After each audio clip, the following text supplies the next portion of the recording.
signs of COVID, which only few people understand. In that case, we have to address at the right time, at the right moment, at the right knowledge. Sa gabay ng Diyos, ang bansa'y aayos. Kasi po, dapat kasama natin ang Panginoon.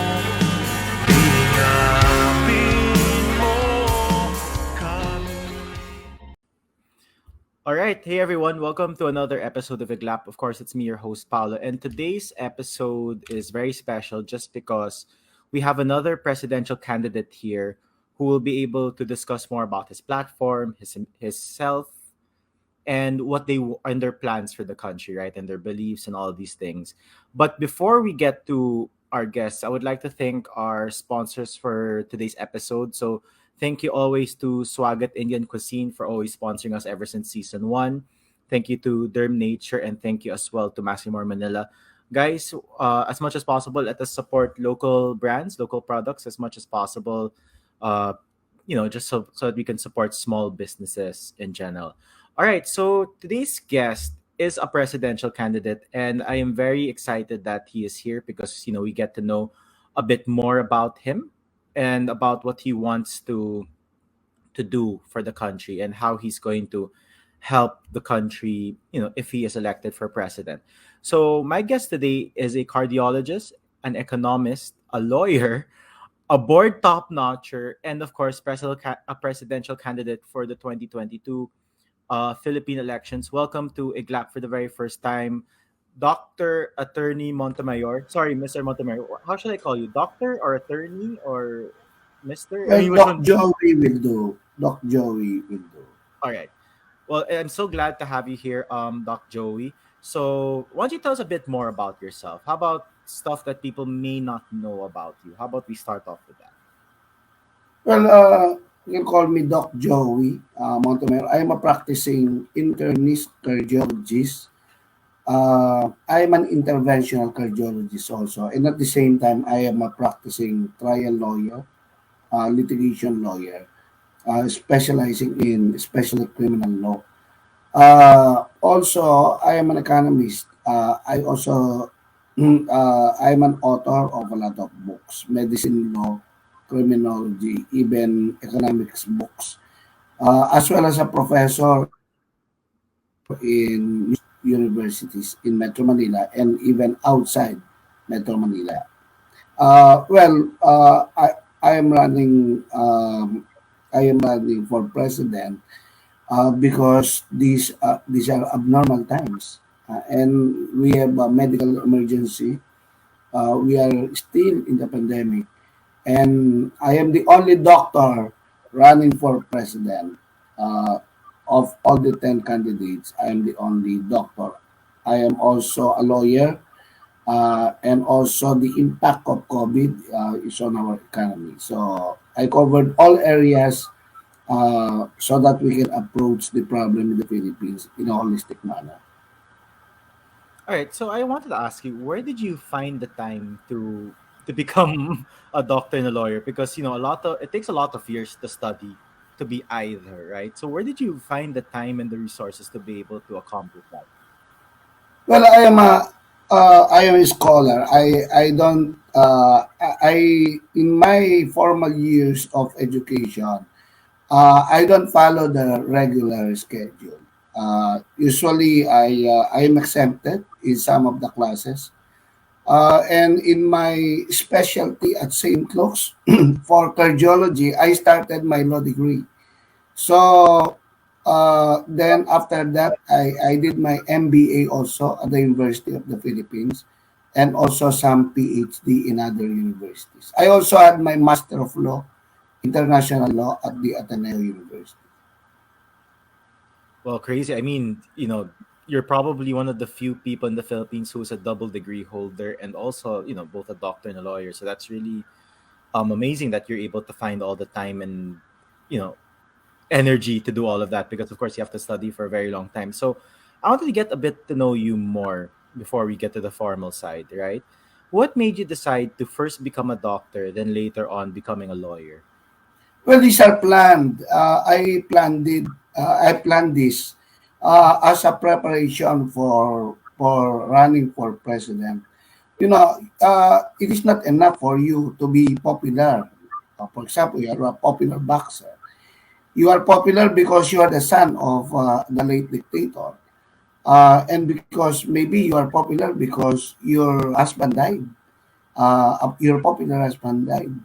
Uh, well, in my situation, I really prepared.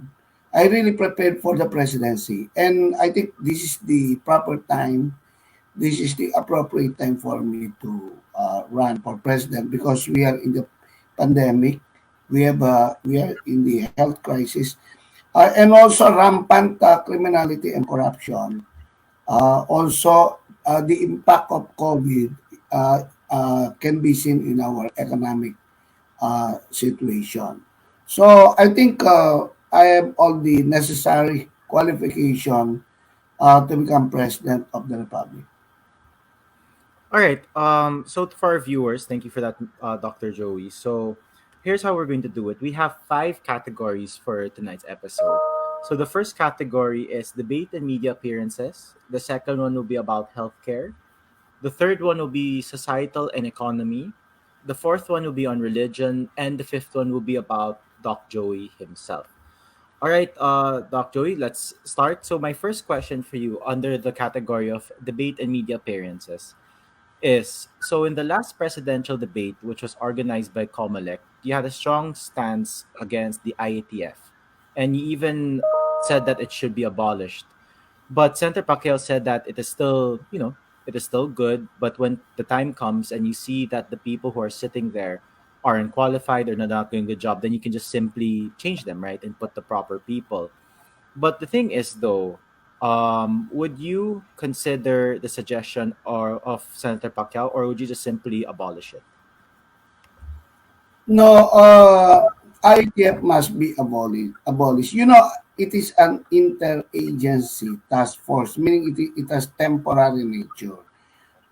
Now, IETF was established to address the cases in our medical emergency like COVID. Now, the people who are sitting there at the helm are lawyers. You have Attorney Bello, Attorney Olalia, Attorney Nograles, no, and other lawyers. And doctors are only in the lower position. So that people are not knowledgeable how to tackle problems in healthcare, especially healthcare crisis. So that this they cause a lot of troubles, especially lockdowns, severe lockdowns that eventually eroded our economic development. And it is also important that the DOH by itself can stand alone, not to be interfered with in its policies because this is an economic emergency. It's an health emergency, so that people should not only be relevant to their position, but they are equipped with the necessary specialization to tackle this kind of problem. So the people at the helm are mostly lawyers and do not even know their job. You see, in the Duterte administration, also not only lawyers but also military generals, they do not even know even elementary health education. They are not capable of that. And uh, we are in the COVID, a viral crisis, a healthcare crisis. Um, the people that must occupy the highest place are virologists, infectious consultants, epidemiologists, and most of them must be doctors. That's why uh, they caused the downturn in our economic situation. We have the longest lockdown in the whole world because of the policies of IATF. Uh, well, the trust of Senator Pacquiao is actually misplaced. He does not even know, even at even probably a small degree on how a particular healthcare committee must act in case of crisis or emergency. So, Lord willing, if I will take over, I will abolish the IATF. Okay, so you because in the last debate though, I'm kind of going in advance here. You said that they were all lawyers. Then Escomerino corrected you and said that not all of them are. But now you're recognizing that there are lawyers, there are military, and there's also some doctors. Now, here's the thing, no? So the question being is, so you did mention that it's mostly lawyers and generals who are in the higher position, while the doctors are in like a minor role, right? So why? So you're saying that you would abolish it, but if you do become president, why don't you just turn it around in the sense that you put the doctors in the higher positions, while you put the lawyers, the military men, etc., in the lower positions, so that you could have your choice of virologists, whatever doctors you want to put there, making the tough decisions, while the generals and the lawyers could just be consultants. So would you consider something like that? No, that is a band-aid solution. You just shuffle people. What we will do is to abolish that, and we will empower the Department of Health, especially in the area of epidemiology and virology. We have a lot of good people in the Philippines who are virologists and epidemiologists. We just have to give them the power necessary. We don't need generals. The generals and the military, we will place them in the area where they are specialists. For example, if there is a shooting war between us and China, then that is their place of abode, not the kind of health committee that they occupy now. That is not their specialty. So I will abolish that completely. I will empower the DOH to tackle everything. We have a lot of departments at the Department of Health. We have infectious department manned by RITM, Research Institute for Tropical Medicine, also the UPPGH, Department of Infectious Diseases. We have a lot of epidemiologists and researchers who can also give us good vaccine in the future. So I will remove military officials in this kind of health health situation because that is not their place of work. Okay, so in summary, what grade would you give the IETF so far in terms of your performance on a scale from letter A to letter F? So A for really good and F for failing. Uh, Kindly repeat it. It's a little Oh, bit sorry. choppy. So sorry about that. So what grade would you give the IETF so far? Of course, letter A would be perfect performance, etc., etc., and letter F would be for failure. So what grade would you give them, the IETF? Well, failure, no, it's a failure mark because it caused a lot of trouble in the Philippines, especially their harassment to people who are not yet who do not want to be vaccinated. So even the law that actually established them, the 11525, their first issuance, they violated themselves. So it is an utter failure as far as IATF is concerned. All right. So the next question I want to ask you, Doc Joey, is: so you have made controversial statements in the past, from the 15 million donation of Bill Gates to Escomerano's campaign. Then later on in the show of Carmina in ANC, if I'm not mistaken, you said that it was told to you in the debate. You said that you read it in news agencies, etc. Then in Carmina show, you said that it was told to you. Then of course you also what do you call this? You also said that people were commenting about you online in a positive light about the $15 million donation of Bill Gates to Isco Moreno's campaign. So I have three questions for you. So let's start off with the first one, with that basis, right? What is or who is the source of the information that you get from in general, or where You do you know, get your? it's all over. It is actually 15 billion.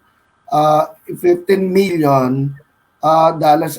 P. Ontiveros insinuated that it is pesos. How can Bill Gates give pesos? Because he is an American, the currency is dollars. So, if you will just research people in Manila, they eventually discovered that that is for toilet, and therefore and they researched that there was not even a single toilet. And following that up again, there is they he did not dispute the divisoria, the selling of divisoria. No, what caused the trouble with Carmina is that she insinuated on at the start of the interview that I am peddling fake news. I told her that she should research on that topic, unless of course if ABS-CBN or ANC was paid. I did not say anything against her. Although she is part of that, I did not specifically mention their name. So, just like in other cases, for example, the fact checkers, who will fact check the fact checkers? So, if you will just research, there is a truth in that. Because, I am a debater. I research every topic that I say. So, a lot of trouble with Isko Moreno because he did a lot of things that are not normal. So, even the 15 billion, if you will just research it, 15 million, well, he did not say whether it is dollars or pesos, but I presume that it is dollars because it is Bill Gates who actually gave that money. Okay, so sorry, I just wanted to confirm with you now, before I ask the other questions. Is it million or billion dollars? Well, I presume, I have said time and time again, Yeah. I presume no, that it is because Bill Gates has no pesos. No, yeah, I I understand that, Dr. A. Sorry, let me cut you off. But the question is it million or billion? I'm not asking about the currency. I'm asking million. about the amount of I told Pia and also Isco that millions, not billions. Okay, so million only. Oh, but if it is dollars, that would be a great amount of money. Yeah, I mean that is true, right? I mean Bill Gates is worth 134 billion. So of course, Yeah. 15 billion would be like around 10%, which is quite big of his net worth. Then you'd have to question, assuming that that is true, right? He would give 10% of his net worth No, to no, no, Indirect. that's wrong. That's wrong. 15 million, even if it is dollar, it is nothing to Bill Gates. Even if it is dollars, that is nothing. It is only 15 million. Bill Gates is worth billions and billions of dollars. You know, He's worth uh, 134 billion. Yeah, that's yes, the amount. and if we will give And 15 10% million, of that is that's 15 not 10%. Because if you are referring to billions, 10% of 154 billion is actually 134, sir. is already what 13 billion. That's 10% of his money. So Yeah. I am only referring to million only. Yes, That's yes. million. Yeah. Actually, Doc Joy, that's what I was saying. That's why I asked you to clarify if it was millions or billions, because like what I said, if it was billions, then you have to question why Bill Gates would give around It ten is percent million. if I there were said it's just million. millions. Yeah. I No, I know, I know, corrected. I know, sir. Yeah. Yeah, I know, sir. I'm not trying to contradict you. I'm just confirming so that our viewers understand as well. Okay. So let's move on a bit. So you mentioned that it is 15 million, and that when people did do the research, it was from the Bill and Melinda Gates Foundation that they donated it to the city of Manila to make toilets and such, right? I Yes. mean that's when you do your research, that's what comes out, in the different articles. That's what it says.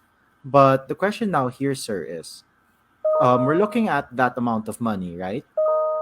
And when you look at all the press releases and where it comes from, the different news articles and such, they say it's a donation to the city of Manila. But you said that it was a donation to his campaign. So here's my question to you. Do you think that it was a direct donation to his campaign that they hid under as a donation to the city of Manila, or was it a donation to the city of Manila that he just decided to use for his campaign? That's the question.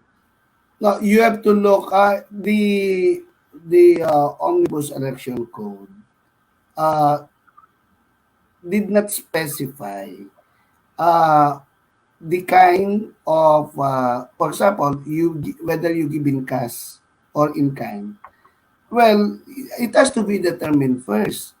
You cannot also say that it is not. For example, it is for the toilets. But if it is within the election season, that is indirectly a donation also, which is all donations, whether in cash or in kind, or whether the purpose is to aid in the election, or whether the purpose is indirectly. It may not be related to the election, but it will help, possibly help your campaign, even if it's only for toilets. That is actually a campaign. That's also a campaign donation. It has not. Even if it is not denominated in money, and if the purpose is for the toilets, but if the purpose is to promote your indirectly promote your campaign, that can be according to our election omnibus election code. No, yeah, I understand that. Thank you for clarifying that. But the question, sir, is do you think that because my question to you was, do you think the Gates Foundation gave it as a campaign, or was it as a donation? Then the campaign of Mr. Moreno used it for the campaign.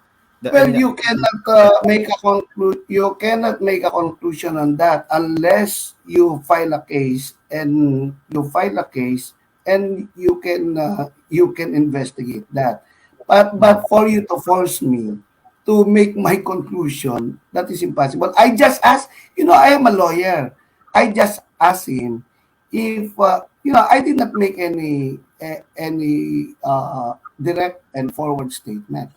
I am a lawyer. I just ask, will you also return the money that was given by Bill Gates? That is my question. I did not make any categorical statement.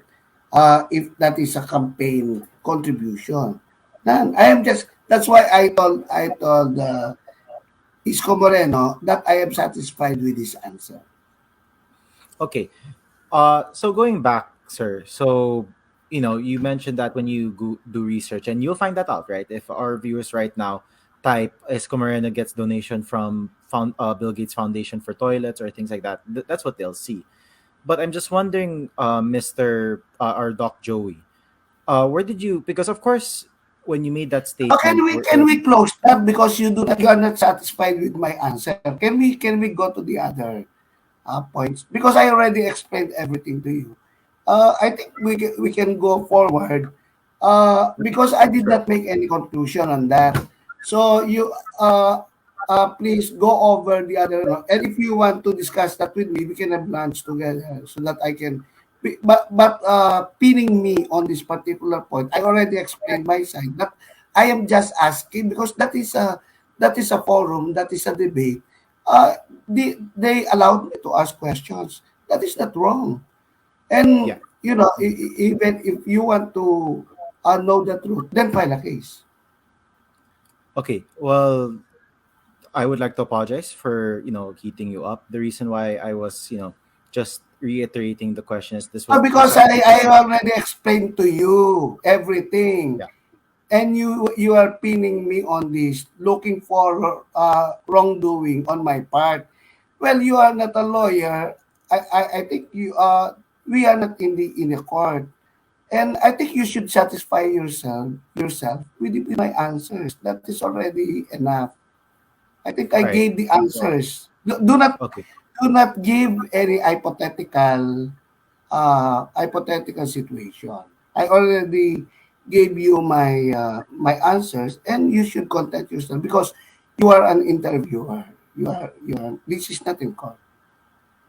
All right. Understood. We'll just go ahead then, Doc Joey.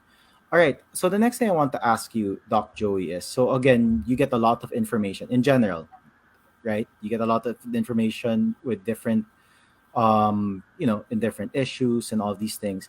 So when you get these kinds of information about any kind of issue, the first question is, how do you fact check the information that you get for any kind of I will not answer that because I thought you will ask me questions regarding my platform.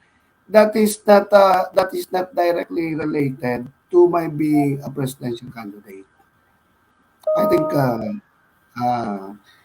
there is no need for me to look a why fact check, no, because that is a personal question. okay. Can we go to the other topics? Not those not related to the, because I expect you to be like other interviewers or people who want to know my platform of government as far as, for example, corruption, criminality. So you are asking things that are not even related to the presidency. Well, Dr. Joey, before I do get to the next category, would it be okay if I do explain why I'm asking you these questions? I'm not going to ask you anything. I'm just going to simply explain why I'm asking you these questions. Then you can go to the next category if that's okay with you, Dr. Joey. Okay? Yeah. Okay. So the reason why I'm asking you these questions, Dr. Joey, is I'm not here to pin you down or any of these things. But the reason why I'm asking you these questions is a lot of people, when they view your debate performances and things like that, the things that they No, that's remember. already true. That was on the first debate. We are already in the fourth debate, and you are still on the first debate. So Yes. people are already discussing new topics. So why don't we delve on that? On that. Okay. Well, I tried Those- to explain my side, but you didn't allow me to. So sure, let us go to the next category then. So the next category is on healthcare then. So, based on the current administration's response for the last 2 years, for COVID, right, from the lockdowns and the delayed rollout of vaccines, how would you rate their response? That's the first question. And if you were the president back then, what would you do differently? Well, okay. Thank you for that. Well, this is a very poor response. Very poor response. If I were the president, that I would have been aggressive. No, I will not put a general lockdown all over the Philippines, but I will be selective in doing these lockdowns. For example, one area a very large concentration of COVID cases, then only that area, not every place or all over the Philippines, because that affected our economic situation. So what I should if I were the president, if I were in the shoes of the president, I would have given also a right balance to our economy. Well, I will also, of course, my priority is how to treat this COVID cases, how to be aggressive, give vitamins, give, of course, capacitate, increase the capacity of hospitals, the healthcare, the healthcare workers, increase their budget, and I should have, I would have done uh, things that are probably aggressive and radical, uh, not lax, passive, and reactive only. Okay, may I ask? So you mentioned that you would do aggressive things, right, during that time. Could you maybe name some of the aggressive things that you could have probably have done if you were the president at that time during the first year of COVID, which was 2020? Well, being aggressive is that you may have built also a lot of temporary hospitals for all, because many patients died in the hospital because they were infected. They were infected by COVID also. Uh, they also, a lot of doctors died and nurses because the government is in a panic mode. What I would have given a lot of isolation measures so that infection will not spread all over. All right, so Doc Joey, if it's okay to for me to ask for some specifics, So because of course the government had their own way of doing isolations, right? They did hotels, or they transformed basketball courts into isolation centers, things like that, right? Sorry to press, but I'm just curious. So you mentioned that you would have your own isolation measures, right? So I'm just curious, like what would you have done different in that aspect? Well, for example, in the establishment of checkpoint, I would have stationed doctors and nurses there. And already at the first instance that there is a discovery of COVID, we would have established a lot of tents beside those checkpoints so that at the first instance we will already check the contagiousness of the disease, not bringing them to the hospitals because that will cause a lot of trouble among those who are already who are confined for other diseases, and also for the doctors and nurses in those places. All right. Now, with the current, well, I'm not really sure what the government is doing as of now in terms of the pandemic, right? Because in 2020, it was a whole different ball game because I guess not a lot of information was out yet. 2021, maybe you could argue the same thing, but of course, in the latter part, more vaccines started to come and all of these things. But in terms of their current of what they're doing currently, right, in 2022, how would you rate them? And you personally, let's say again, you were president already, right? Back in 2010, or sorry, 2016, and you're kind of last part of your presidency. How would you kind of continue on the current your own response in 2022 if you were president back in 2016? So you mentioned that in 2020 you'd have different isolations and all these things, but what would you be doing right now? Well, there are two things. Preventive approach. I will build the immunity of the people. It is not only the government, but also we will push for individual responsibility because we will no longer be going to a lot of lockdowns. Uh, we will give a lot of vitamins. We will emphasize nutritious food and vegetables. That is preventive, the preventive aspect. But on the mitigation aspect, we will build more hospitals. We will capacitate the hospitals. We will increase the number of nurses and doctors, and also give the living wage, probably a little bit higher salaries, and also higher motivation for these nurses and also doctors. Now, other than that, I will not do anything much more because I think that is sufficient to control the infection. Okay, so you've mentioned in the past many times that you are against mandatory vaccination, right?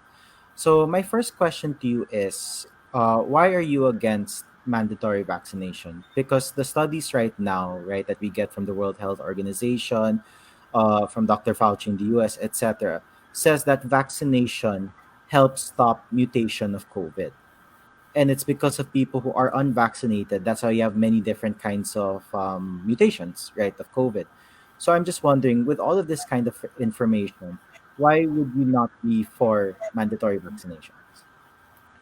Well, the only benefit for vaccination is the severity, not the mutation. Because, if people are doing a lot of vaccination, when the mutations crop up, so the problem with the vaccines is that they are still experimental. No, they did not pass the third stage of trial, and they are still in the category by WHO of EUL, emergency use listing. They are still on experimental stage. And a particular, per se, I'm not against, no, on the medical side. But when you are forcing people to do mandatory vaccination, that is overstepping the line by the government on constitutional freedoms. People who do not want, people who want to be vaccinated, we will do it for free. But people who do not want to be vaccinated, then do not force them. Because people, they have a lot of reasons. Some, they are fearful. that they may die because of this. They they heard a lot of news about this. So uh, you cannot make a mandatory one that is still in the experimental stage. That is very basic. These are not like those medicines who are already through on the even up to the stage for trial, and they are already established as medicines or vaccines. But in the case of COVID vaccine, they're still in what we call EUL. Even our undersecretary yesterday, Bergere, she said that they are still dangerous. So uh, also it caused a lot of trouble lately because the son of the former undersecretary of health died because of vaccination. So that undersecretary who died, it was confirmed by like the morgue or something like that. That person died because of the vaccine, no other illnesses or anything. What's that?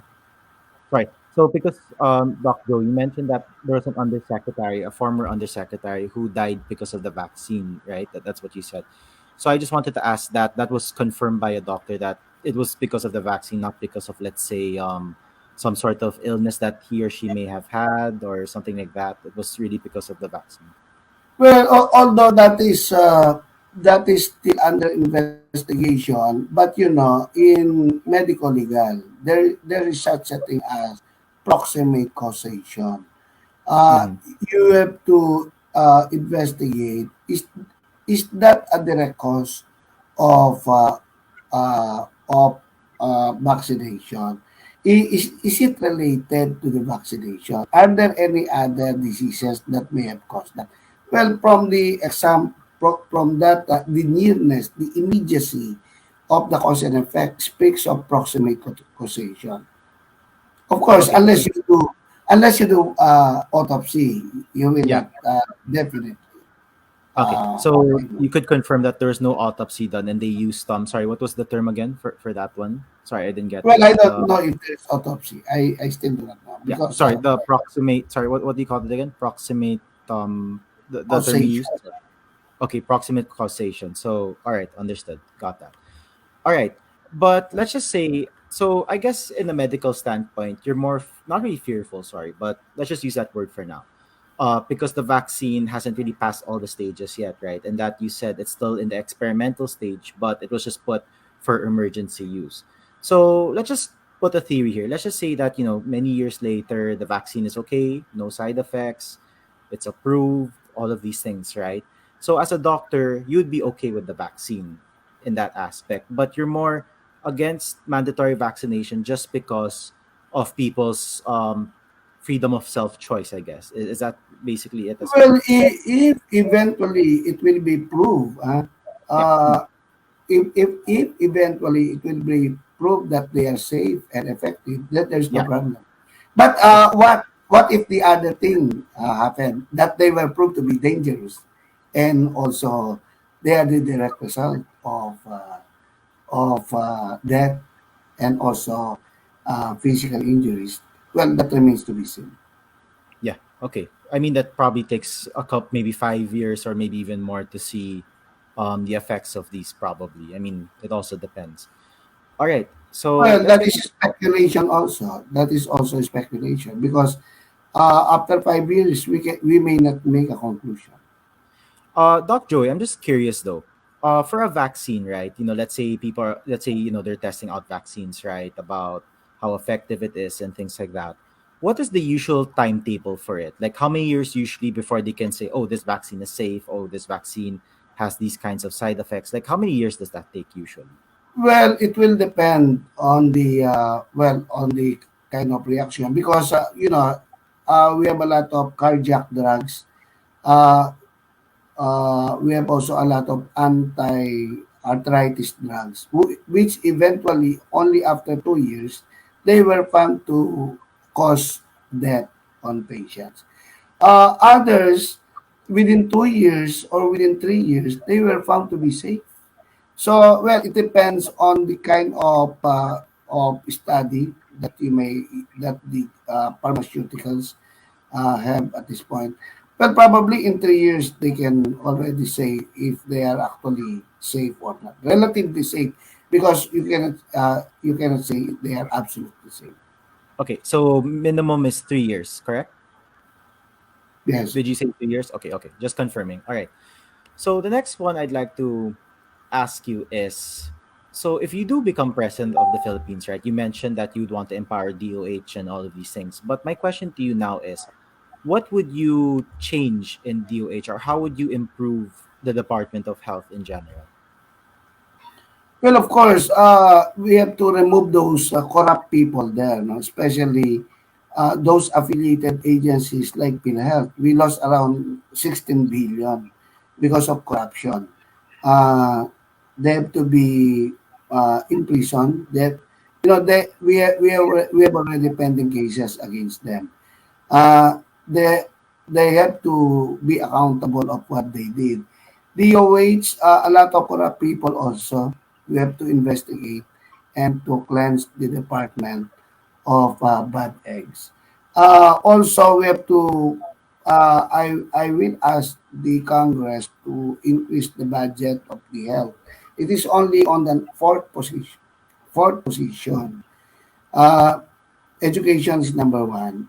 Budget number two is the infrastructure, and then defense. Then number only DOH is only number four.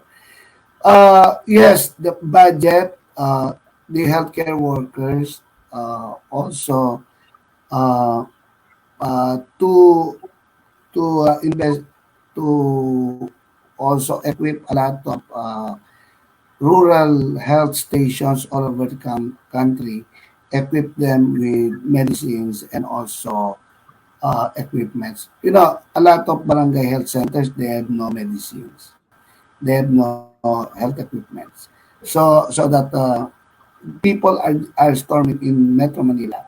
They are going to Metro Manila for healthcare because of a lack of medicines and also equipments. And you have a devolved healthcare system already, and yet they are so much dependent on the central government. So my question now is, because you mentioned that you would want to what do you call this, give more budget to the DOH, right? So my question is, where would you get that budget from, assuming you become president, right? Like, where would you get the money to increase the budget for DOH? Well, we have 700 billion. Uh, uh, they are devoted for local infrastructure, and we actually lost a lot of billions and billions of money because of corruption. Now, I will temporarily stop. In the Philippines, they will destroy a road that is still good. They will then they will build it again. Then after 6 months, they will destroy again. So that is their kind of bread and butter for corruption. Now we will put a stop on that, Lord willing. Then we will devote uh, probably 300 billion of that as an additional budget for the healthcare. Okay, understood. All right. So the next question, Doc Joey, is, so aside from COVID, right? What other illnesses or diseases is the next biggest problem here in the Philippines? Well, in the Philippines, we still have, we have to be ashamed with other countries because we have a lot of malnutrition in the Philippines. And because of malnutrition, we are exposed to a lot of diseases. You still have diarrhea, you still have tuberculosis, we still have dengue, especially these summer months and the advent of the rainy season. We lose a lot of young lives because of dengue. Um, Tuberculosis is still rampant in the Philippines, which is already gone from other Southeast Asian countries. Um, yeah, and also diarrhea and pneumonia. So still infectious diseases problems and gastrointestinal problems are still abounds in the Philippines. Sorry, could you give an example of gastrointestinal problems? Could you give some Well, examples? Or I'm we have familiar. we have typhoid fever, we have diarrhea of all sources, viral, bacterial also. We have a lot here in the Philippines, especially rural areas. No?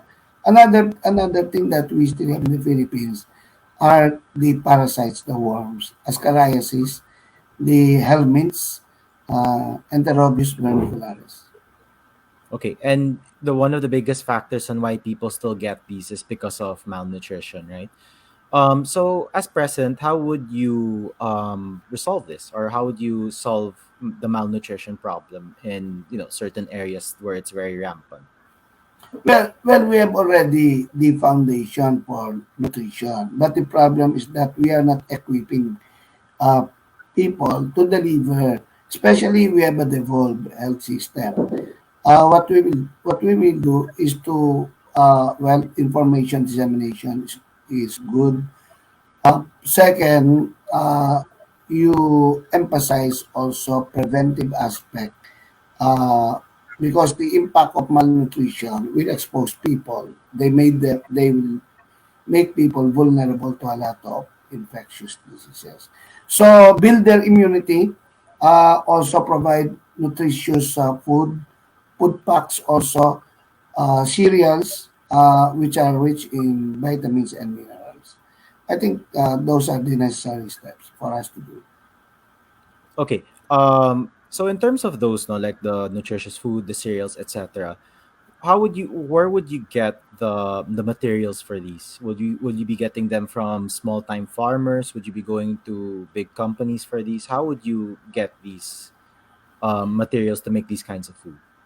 Yes, we have national and international. For example, in cooperation with WHO, they are regularly giving us these necessary vitamins, minerals, and even nutritious foods. Not only WHO, but also with international uh, private, probably non-governmental organizations, uh, of which they can also provide us by means of donation with this kind of food and vitamins, minerals that we want. In the Philippines, there are a lot of companies, national and international, who are actually donating. I've seen a lot in the provinces, but the problem is that the problem of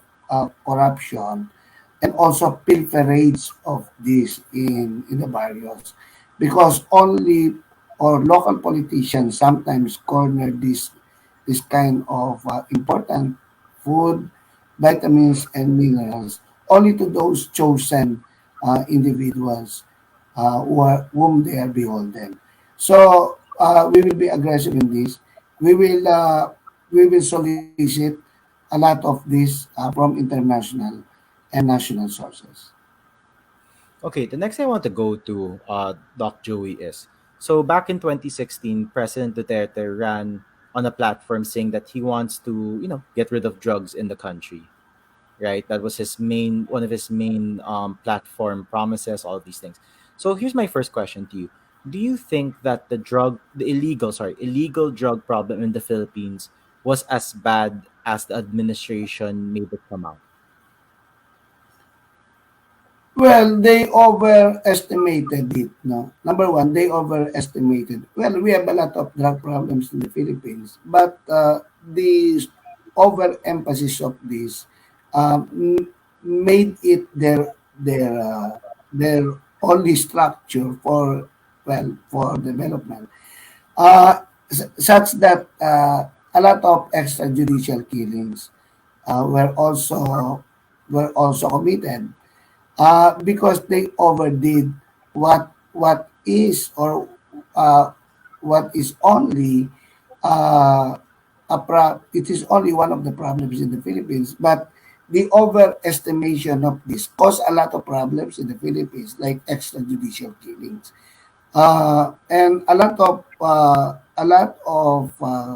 budget was also committed in this, and even the president doubled the salaries of police to emphasize that this is their main goal as long as Duterte is the president. Even up to now, the overemphasis in this kind of problem uh, produce actually collateral damage. Not only not only killing of people unnecessarily, but also damage to property, and even indirectly affecting our total situation in the Philippines.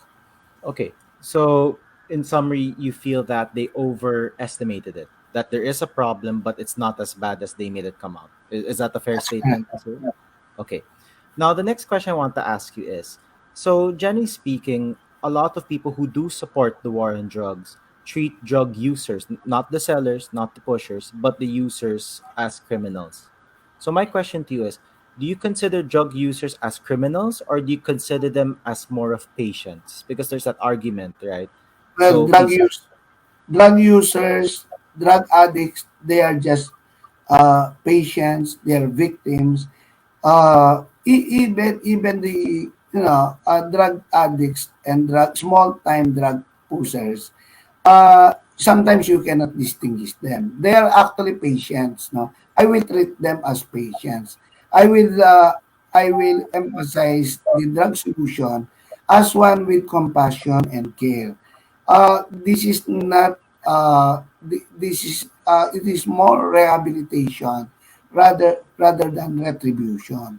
Uh, that I will emphasize because dealing with these addicts and also drug dependence, they are actually patients needing care, concern, and protection. Okay, so I'm curious though. So, let's say you do win the presidency, right? And of course, you won't have a war on drugs in the way that the current administration has. Maybe yours would be like what you mentioned about compassion and all of these things.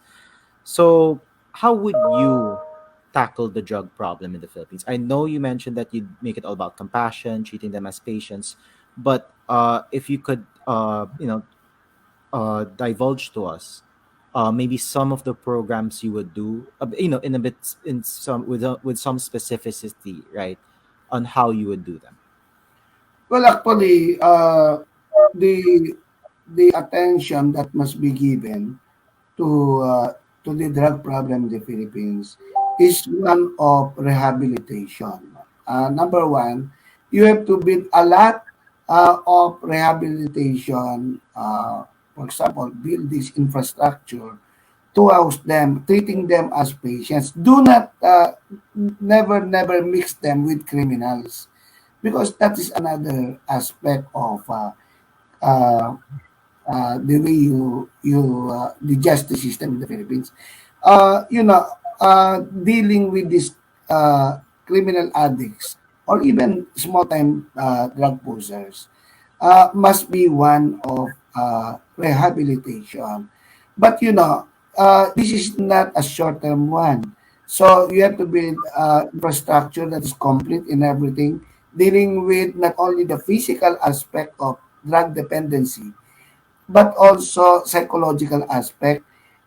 There are possible mixing in the future with the society, with the normal societal condition that eventually they will become beneficial to our society.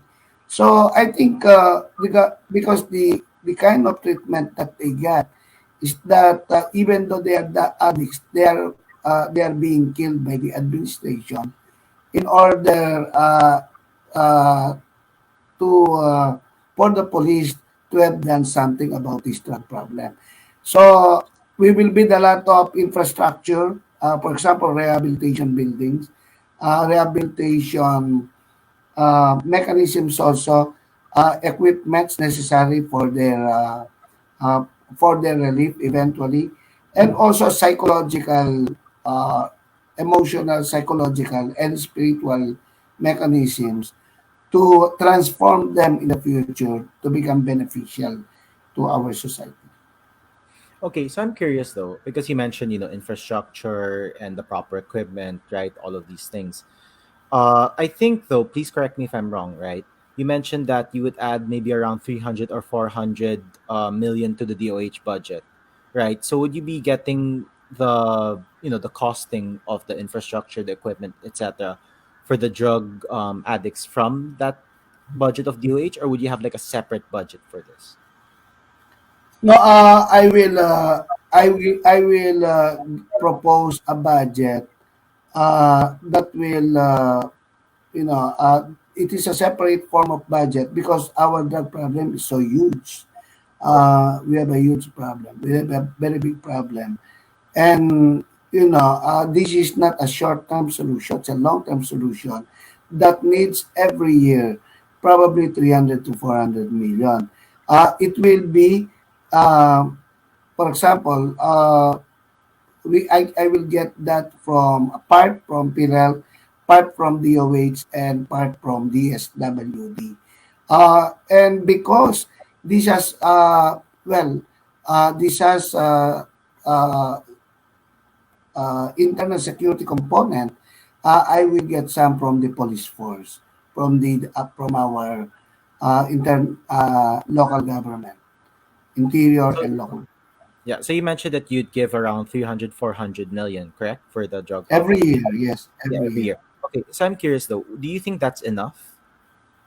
Well, that's not enough. Of course, we will ask help also from the United Nations. There are a lot of organizations also that they also deal with that.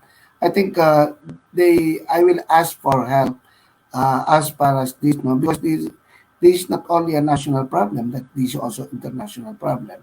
And the United Nations is actually assisting countries who have also this kind of problem, third world problems, and also developing nations. We will ask for help also. We will ask for assistance to all national and international agencies, and also from EU also, the ASEAN neighbors. If there is if we have we can this little amount of money, if you just sum up, you can get a big amount for the budget, because even if you will get 300 to 400 million pesos, they are only that's a very small amount in order to fight drugs in the Philippines. So I'm just wondering though. So you mentioned a lot about going to neighbors, going to different organizations, right? Like the EU, World Health Organization, etc. for money.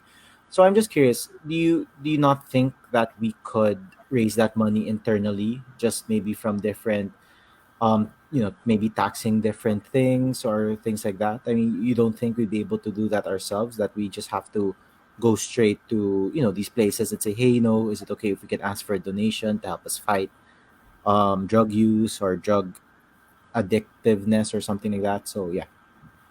Well, as far as taxation is concerned, we cannot do that anymore. We are already the highest in Asia as far as our taxation, no? VAT on oil, excise taxes on petroleum, on our petroleum products. Create law has already been done for the corporations. We already reached the ceiling of taxation. Now, probably we can be innovative, probably by having some projects, special projects in the Philippines, especially sourcing them from the private sector also, because we need a lot of help in order to address this problem, because the drug problem is not only a one-stop shop problem. It is a continuing problem for every nation. This is an international one, and even if we cut the lines on the international suppliers, uh, still you will have a headache also on other local sources. So even if you will physically stop them, the kind of treatment that you give to these drug users is such that it does not involve only physical dependency but also psychological, and also restoring them to the society, that they may be beneficial, or they can eventually go to work and become also beneficial to our society. So, well, we will do a lot of things, but taxing people again just for this, no, I don't think. Even if you maximize again the taxes, that is not enough. So we will ask for help uh, to other associations, private companies, other countries also, United Nations also, other countries that may have been offering help in this kind of problem, drug problem. All right, understood. So we'll go to the next category, which is societal and economy. So my first question to you, Doc Joey, is: do you think a purely capitalist economy truly works for the average citizen, or do you think it only benefits the 0.1%? So basically, do you think that a purely capitalist economy would, will it work for your regular Filipino, or does it benefit more the business owner, the oligarchs, the billionaires, etc.? Well, yes. In a free market capitalist society, this more benefits those who are already in the advantageous position, such that this will become a vicious cycle. It will run like a circle. Only those with money, those big capitalist oligarchs, will only be the one who will benefit from totally liberal free market economy. So, well, yes, I believe, unless of course you have follow-up questions. Yeah, so my question to you is: if you do become president, how would you change that? Because you just said, Doc Joey, and I just want to confirm, just so that we're all clear, that you believe that a pure capitalist society will only benefit the rich. So my question is: if you do become president, how would you change that? Well, in the if we will let this happen in the next 6 years, the poor will become poorer, and the Yeah. rich will become richer. The gap, the inequality gap, is so wide, and the government must intervene. The- There are situations that the government must intervene. Uh, For example, the government must assist our agricultural sector. The poor must be given chance also, because this is kind of a cancer that is metastasizing to all the parts of the body. Then if we will not, if the government will not intervene, then this will just run through and through. We have been having this for almost 70 years, since World War II. And this just aggravated the problem. And it is not working. That's why corruption is too rampant, because in a capitalist society, the kind of competition is skewed towards those who have already the advantage, those who have the built-in advantage of having the money. They have the they have the position in the government. They are senators, congressmen, governors. They are already entrenched, such that poor people have no more chance. They are not in a fertile ground to take advantage of the kind of economy, or we call it free market economy, and the government must intervene. Yeah, sorry. So I understand that, no, Doc Joey, but the question is, how would your government intervene in that aspect? Like, what would your government do? Well, of course, I will be aggressive in, well, tax collection on the rich, because some of the rich, they are evading a lot of taxes. Now, in my computation as an economist, I think we are losing some 3 trillion because of the big families that are actually evading a lot of taxes. They are bribing people in the internal revenue. Uh, there are a lot of land grabbers in the Philippines, which can be, uh, well, if you will relate this and look at the source, these are the oligarchs. So, well, not to the point of communism, but uh, probably we have to control this, no, before it will get into a very sad state.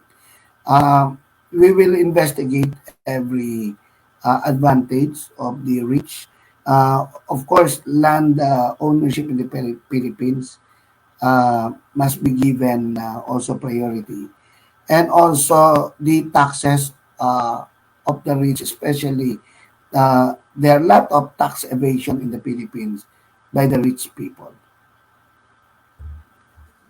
Okay, so here's my next question now for that one. So in countries such as Norway, Denmark, and other EU countries, generally they allow private ownership of telcos, water, all of these things, right? But they do regulate the price. So for example, let's say you own a telco, they'll tell you, okay, you can only charge this much, and the internet speed needs to be at least this minimal speed, right? So do you think something like that could work in the Philippines Can you while can we're you waiting? repeat it? The very choppy. Okay, sorry about that. So here's an example, right? So, in countries like Norway and Denmark, the government allows private companies to own, telcos and other necessities, right? Water, etc., etc. But what happens though is, and let's use telcos as an example, okay? So what happens is they tell the telcos, okay, you have to have this kind of speed for your internet. It has to be this minimum speed, and maximum is, whatever, right? But you can only charge this amount of money. So in a way, the government regulates that, okay, we have to have affordable internet which is fast for our people. So in your opinion, do you think this kind of regulation in the Philippines could work? Yes or no? And of course, why?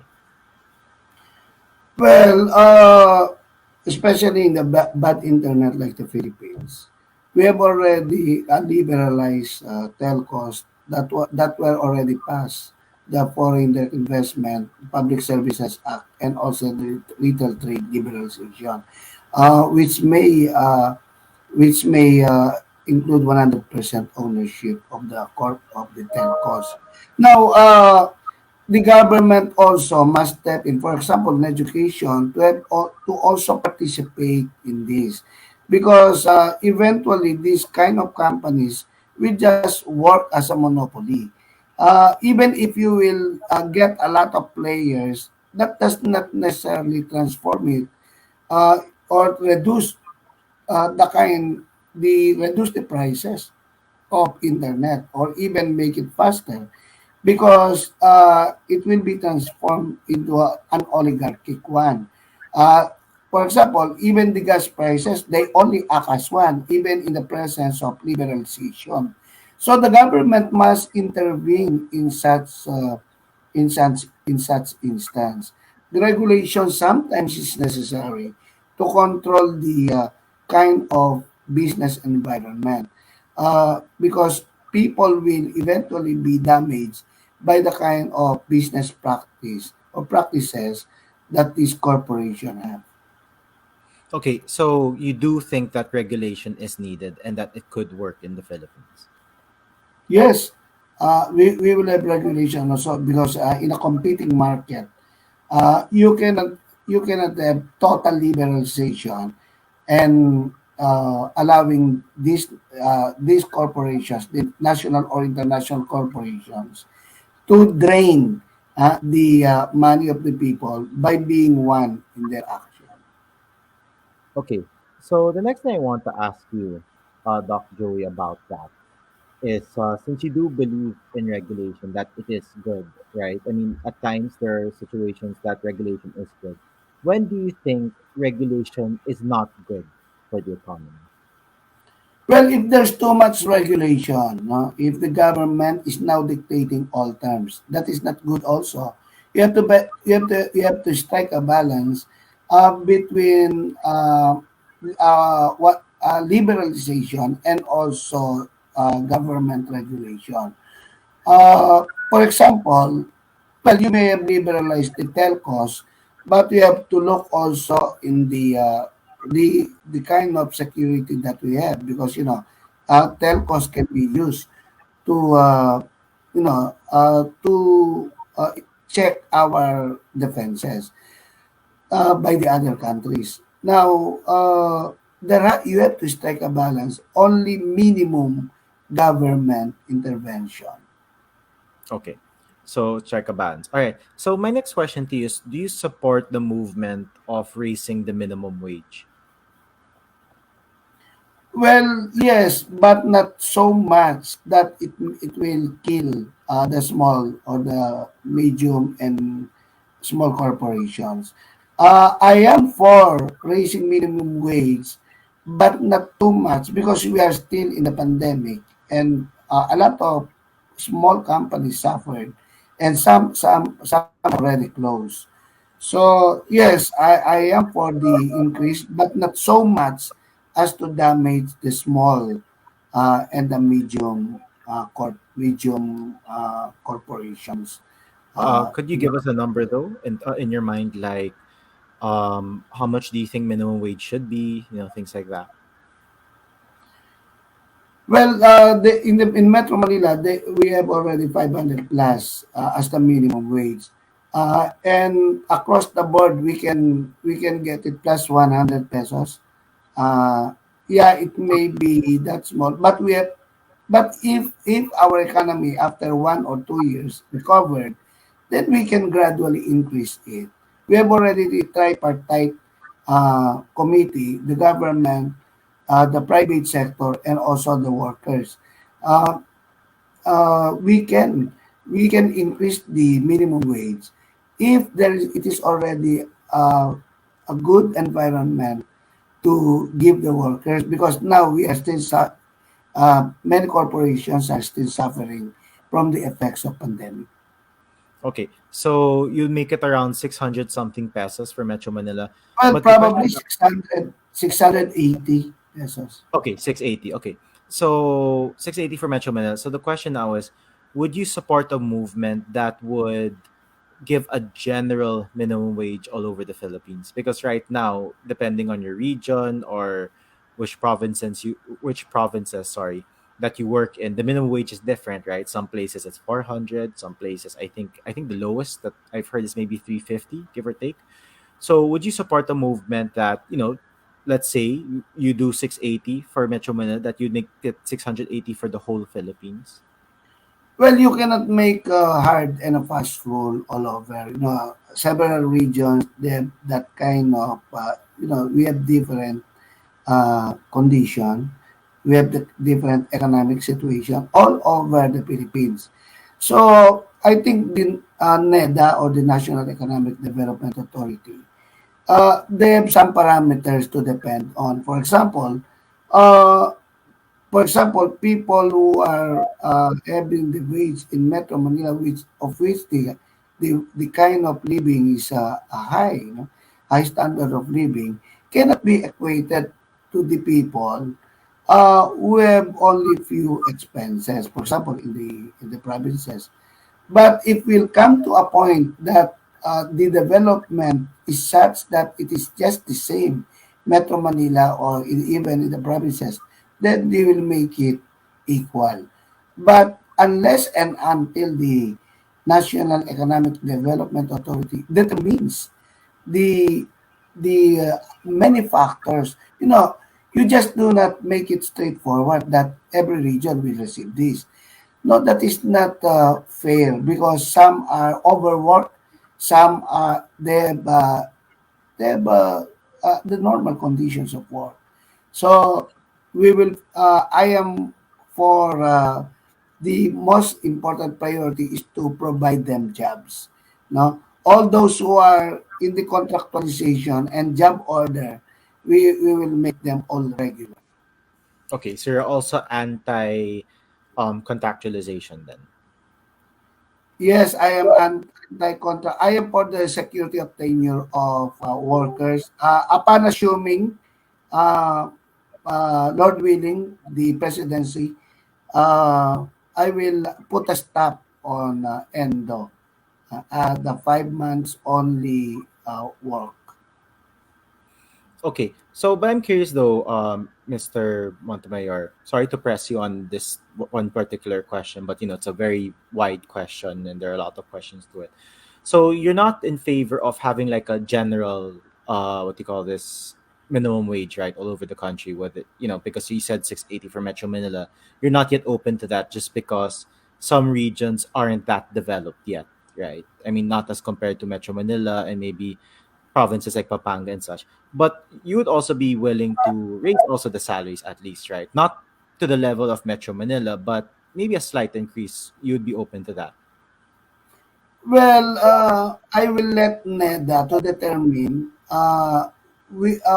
what are these where the workers are located, of which the kind of work, because we have to admit that there are different types of work, there are different levels of work environment, and also different kinds of people.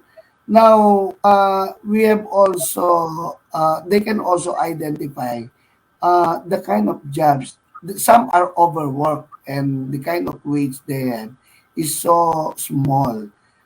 People who are in the office, they may have been receiving equal wages, but they just do the ordinary work. So, for the meantime, we have to determine first the factors that are necessary in the determination of the kind of wage, and eventually, I will be for the equalization of all wages, if we already recover in the pandemic, as well as if we already have the kind of development, just like our ASEAN neighbors. All right. So the next question I want to ask you is, so you did also say that a lot of regions in the Philippines, right, aren't that developed in terms of the kinds of jobs that they have, the kinds of industries that they have, right? So my question to you is, if you do become president, what would you do to help, not exactly speed it up, but gradually help the development of these different regions? Like, how would you get investment? How would you get companies to maybe open an office there? Things like that. I mean, we could look at success stories such as Pampanga, Baguio, right? Wherein before those places were just simply vacation spots for people, but now in Pampanga, when you go there now, you have like these new buildings, right, that look like they can be from BGC. There are condos opening up there. Baguio may not have those kinds of buildings, but that's more because of maybe the location, right? Maybe the structure won't be able to hold. But there are a lot of high paying jobs there as well, right? So the question is, how would you maybe replicate what happened in Pampanga and Baguio to other regions in the Philippines? Well, I am from Pampanga, and Pampanga is very consistent with the kind of mentality of the people. People are aggressive. People are competitive. Even in our high school days, uh, they always impress in us the kind of competition. That's why when we studied in Metro Manila, we are all scholars in our chosen field. Uh, I was born in Pampanga. I know the kind of aggressiveness the Kapampangan have. Ano. Now, we will stimulate the economy. No? For example, we will decongest Metro Manila. The For example, San Miguel Corporation, Petron, Ayala, they can no longer maximize or even add their presence in Metro Manila. But they have to go to other places like Bicol, Samar, and later where the poor are. And people who are originally from these places who are working in Manila, they have to go to their provinces. So we have to segregate. We have to we have to give some incentives to poor regions to have that kind of infrastructure just like in Pampanga. No? In Pampanga, Ayala bought a 10,000, uh, probably 4 or to 10,000 land in Porac for development. Uh, People, the kind of politicians you have also. Because some politicians, they do not even want to have a Jollibee or McDonald's in their place. Because some politicians want to control the kind of business environment that we have. So a lot of radical measures that we have to do in order people in the Philippines will be like-minded in opening their provinces, regions to a lot of development. Now, uh, if you restrain people, especially the politicians, if you restrain investments, then necessarily your place will suffer. One example is Bulacan. Bulacan is very near Metro Manila. And it is nearer than Pampanga as far as Metro Manila. But Pampanga has its own development ever since. Uh, uh, it is, for example, agriculture, number two in sugar all over the Philippines, number two or number three in rice. In fisheries, we are on the top three. In every sector, even education, we are on the top three. Only the time Pampanga suffered was only at the time of Pinatubo. When Pinatubo brought a lot of damage to Pampanga, uh, Pampanga did not wait for foreign investment or foreign help. Unlike Yolanda, no, the people they waited for development from national. People in Pampanga, they themselves, no, work it out to make development available to all. So there, they even refused that the regional centers should not be relocated to Bulacan, because the regional centers are all in Pampanga. So with that, uh, the first thing that we will do is to change the mindset of the people. People are so restricted in their development, especially the politicians in their places, that they do not want their place, their location to be developed. So we have to liberalize even their kind of thinking in order for the place to be developed. Okay, so you mentioned as well that big corporations, and you named a few of them. You tell them, hey, you know what? In Metro Manila, we don't want you to build any more buildings. We're too congested. So we want you to go to different provinces, right? First question is, how would you convince them to do so? Well, number one, give them tax incentive. The big corporations, the top 500 corporations or top 1,000 corporations, we will give them incentive. For example, the bottling plants in Pampanga by San Miguel and Coca-Cola, uh, please relocate to Bicol and Samar Leyte.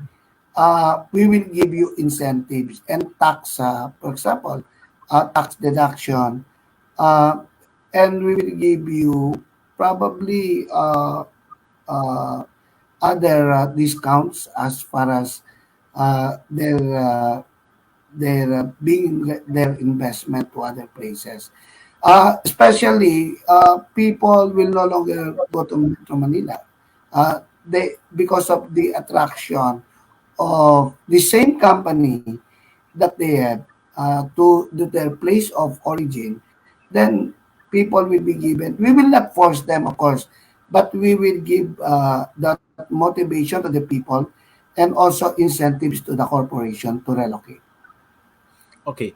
The next one I want to ask is you did mention some segregation, right? Wherein people from, let's just say Samar or something like that, you'll ask them, hey, instead of being here in Metro Manila, we have some companies there in Samar, why don't you go back home and all these things.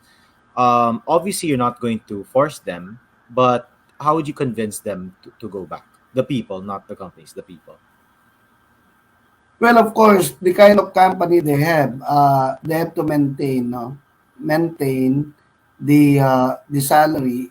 If what they are receiving in Manila, for example, 50,000 a month, they will receive the same in their province. Not only that, we will give them incentives as far as tax, personal tax deduction, and also, well, in their in relocating them, we will also assist them in relocation. I think we can do that gradually, of course, because they are already used working in Metro Manila. It is very difficult at the start. You know, uh, everything that you do at the start is always difficult, but it is not impossible. Okay. So the next thing I want to ask you is, so let's say, right, you're president, companies are like, sure, you know what, Doc Joey will go to these provinces, right? They open plants, offices, etc. Then the people who are from those provinces be like, hey, I can go home. I don't need to be here. I could just stay with my parents or maybe buy my own land or whatever. But there may be another problem that will happen, right? So let's say that a certain number of people who aren't from Metro Manila, leave because syempre they're from the province, right? So there'll be a lot of condos that would be empty, whether it's condos or townhouses. I mean, people who own these properties, they will lose, their tenants, right? So how would you help these people who are losing their tenants recuperate their cost of owning these properties that they're renting out? Well, we have a burgeoning population. Prices necessarily will increase. No? I don't think they will suffer that, especially investments. People will retain also those kind of places because that is not only a living place or an abode on them, but also an investment. And investments like this will not lose its value, even if you will work in the province. And they may offer those places that they will vacate for rent, and uh, they will actually earn money by renting them to other people. So, Lord willing, and if the pandemic is not here anymore, I think there are a lot of uses, not necessarily losing a lot if you go to the provinces. Actually, you can do a lot if you have a investment like condos, townhouses, or even lands in Metro Manila. But by, for example, selling them or by renting them or by reserving them for your children who may qualify as students in Metro Manila in the Oh, future. sorry. I think there's a miscom between us in terms of the question. Sorry, what I meant was, let's assume that the landowners of these properties are from Metro Manila and their tenants were from the province. So since these tenants who are from the province will leave, these condos and such will be empty because their tenants are no longer there because they're from the province. So my question was, how do you help the landlords in terms of the money that they will lose since they lost their tenants? Well, it is not. It is a question of opportunity cost. No? Well, people, that is a necessary result of development. But I don't think. No, I have no doubt that even if their tenants will go to other provinces, some will take over also. You know, we cannot. We cannot do a lot of things for these private individuals, but that is unnecessary. You sometimes you gain, sometimes you lose. That is the price of development. Okay, so all right, that's your answer to that. All right, so the next thing I want to ask you is about the environment, right? So in the Philippines, we've lost a lot of trees. We have a lot of pollution here and things like that, right? So in terms of the cutting down of trees, we've noticed that many trees are being cut down, but not a lot are being planted in its place, right? So I want to ask, do you have a plan for this in terms of saving the environment in the Philippines? We have already in place. the illegal logging act. No? But the problem are the politicians. The politicians are the illegal loggers themselves, no? Especially the northern Luzon, Cagayan, Sabela. We have a lot of illegal loggers. No? Even in the presence of illegal logging act, and even with the penalties involved, they still do a lot of illegal logging every day. Now, we will be strict in our enforcement. No? We will put harsh measures to those who violate the illegal logging act. Uh, and also, we will ask the we will ask the big corporations to take advantage of their corporate social responsibility, that like reforestation. And we will ask every high school and college student to plant a tree, at least 20 trees every year for their project. We did that when we are in first 2 years of college. And you have your name in that particular tree. And these trees have grown up, and some are mangoes, some tall, uh, and we gain a lot in the provinces. But a lot of administrations, they have closed their eyes intentionally with these illegal loggers. Now, we have to be strict, no? If necessary to, well, we necessarily that we have to imprison them, especially the politicians. Politicians in the north and also in Bicol, they are the ones that are the mastermind in illegal logging, because they have a lot of trading, a lot of secret illegal logging in these places. If you will look in the place of Cagayan and also Isabela, uh, a lot of places that are already bald, there are no more trees, and yet people are not planting trees. So we have to be strict in this kind of situation. Okay. In terms of the Pasig River, I think that's the biggest eyesore when it comes to the environment in the Philippines, right? How would you handle the cleaning and the restoration of the Pasig River? Well, very easy. Of course, we will coordinate with the private sector in cleaning that. No? At the time of Noy Noy, it was done already. But again, it was that those project, yung piso-piso program for Pasig was already abandoned by President Duterte. We have to guard its ecology. We have to prevent all sources of development, because it will even more aggravate the situation in Pasig, the Pasig River. That is the only living river that we have, and it is already a dying one. So we will devote a lot of efforts, public and private partnership.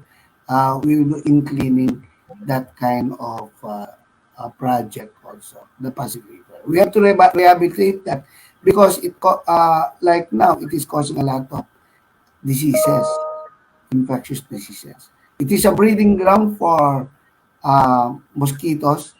That's why when it rains, a lot of dengue are coming from that areas, the Rizal area. Okay. The next thing I want to talk about, very well as quickly as possible, no, is criminality. So, how do you view criminality here in the Philippines? In the sense that, like what you mentioned, there's corruption, whether it's from politicians or from even the lowest ranked government officials and all of these things. But in terms of like the punishments and stuff, we do have a lot of laws. In the Philippines, we have a lot of laws when it comes to criminality and all these things. But you've mentioned that, our laws are just not being enforced properly, right? So my question is, what would the President Montemayor do so that, these laws will be enforced? Do we just enforce them harder? Do we change the laws? There. So go ahead. We have a lot of laws in place, and they are good laws. The problem is implementation. We have a corrupt police force. Uh, Even with the standing warrant of arrest, they're very timid, especially if they were given money in arresting people, especially politicians. Now, if you have a good police, uh, uh, they will file this case at the prosecutor level, and you have also corrupt fiscal. So the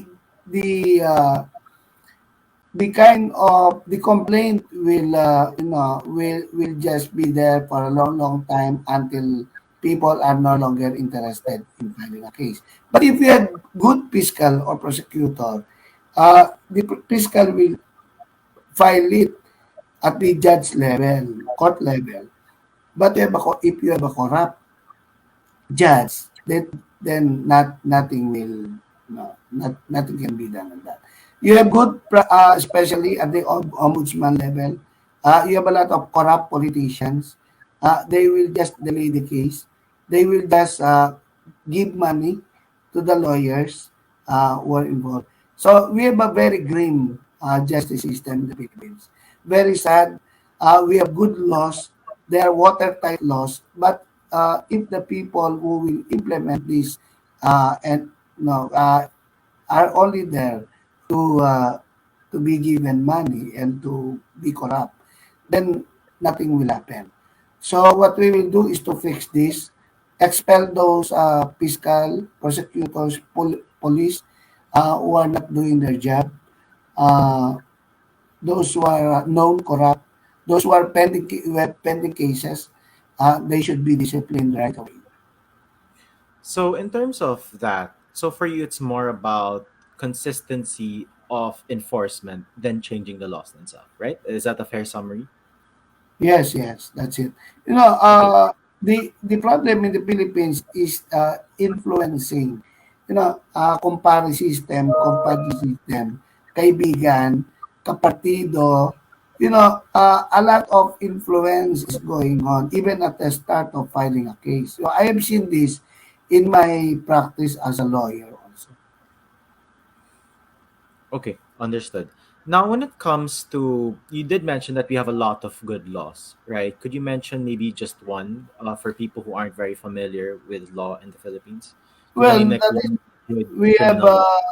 anti-graft and corrupt practices and also ethical standards of public officials in the Philippines. Those are two good laws that can be, these are watertight laws, but still, some politicians find loopholes to escape liability.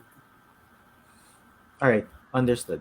So the next question I want to get to is, so this is more on the societal side, all right? So the first question is, because obviously in the Philippines, right, we have laws protecting freedom of religion, right? Let's say certain religions have their own beliefs, and the government will not force anything on them, right? Because it's freedom of belief in that sense. So here's my question to you. We're only talking about the government, all right? The civil side. We're not going to include religion of any kind in this question. Okay. So the question is, would you support same-sex civil union in just the government side, no religion side, just government only? Well, for now, I will not. No, civil union or same-sex marriage. No, I told the LGBT, the LGBT crowd that our own family code limited marriage because the kind of marriage that the family code uh, uh, instilled in us. No? Marriage, the definition of marriage is a special contract of a special union between a man and a woman. So we have to follow the law. I told them, unless and until you change that, then we have to stick on that. The law may be hard, but it's still the law. Okay. So here's my question now. So let's say that, for example, let's say before you become, let's say you win for president, right? But you're not yet president, but you won, right? and then suddenly Congress and Senate decides to just ratify that, remove that, and say, we're open to civil union. So as president, for example, when you sit down, there already is civil union. You will not try anything to to remove it. I mean, since it's there and since it's a new law, you'll just allow it to happen. Is that what would happen? Well, I am not a legislator. Although Yep. I am an executive, I am the top executive. Uh, if that is the case, then we have to follow the law. Uh, Okay. you know, uh, I am only the top executive, but in those kind of cases where the government itself, no, meaning even the legislators, they have put in place that kind of law, then well, we have to follow that. Okay. So I want to ask you, Doc Joey, because you and Mr. David, one of your, one of your lines for your campaign is progression, right? You guys want to become the progressive choice of people that, stop voting for people who are part of dynasties, people who have been politicians for like what, decades and things like that, right? So just talk about pure progression, right? Or the progressive movement, right? So the question is, because I do understand that based on what I've heard from you, and you may correct me if I'm wrong, you're somewhat of a constitutionalist in the sense that you want to follow what the law is, right? Is that a fair assumption? Yes, yes, yes. Okay, sure. Okay, I just want to make sure that I'm not trying to change anything about that's why I want to confirm these things. Okay, so here's my question. So there are times wherein the law is the law, right? Sometimes we have laws that are very old. Sometimes the law may not be practical in the kinds of times that we live in. For example, right? But of course, there are some laws that are timeless, like anti-graft and corruption. I mean, obviously, those are timeless. But there are some laws wherein maybe it's time to change those laws. So my question is, since you guys are saying that we are the progressive choice, we want to make the Philippines great. We want everyone to live prosperously, to be happy, and all of these things. My question to you is it is it can you still be like that and yet be 100% a constitutionalist? Yes, for example, the kind of international development that we have is different now from what was 20 or 50 years ago. Be progressive is that you are open to amending or even revising the Constitution to be in hand with with the kind of development. For example, the Constitution does not allow uh, nuclear power, nuclear arms. But if we will be in the future in the kind of situation, like for example, there are a lot of external threats, then if it is necessary to evolve in that kind of security sphere, then why not? I am also open for development.